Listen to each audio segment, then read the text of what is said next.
Od včerajšnjega varnostno-protokolarno poostrenega portoroškega vrha preko jutranjega snidenja s predsednico republike do sproščenega sprehoda francosko-slovenske delegacije v središču prestolnice. Ključna postojanka dneva dvojice Macron-Golob, Ljubljanski rok in ogled prototipov dveh električnih vozil ter snidenje s predstavniki francoskega avtomobilskega giganta Renault in novomeškega Revoza. Proposed new ideas and so on, but I'm glad to see that we will clearly providing a European solution.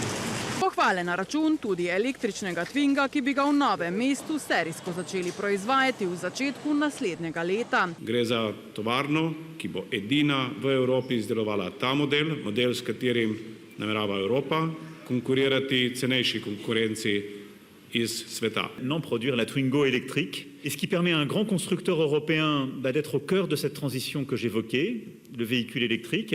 Ampak na tem se ne zaustavljamo. Francija je ena izmed najpomembnejših slovenskih gospodarskih partneric, zato ne preseneča zaveza o tesnejšem gospodarskem sodelovanju. Une accélération aujourd'hui de la compétition internationale liée aux tarifs américains d'une part, à une détérioration de nos conditions de change d'autre part, et enfin à une agressivité chinoise qui s'est accrue.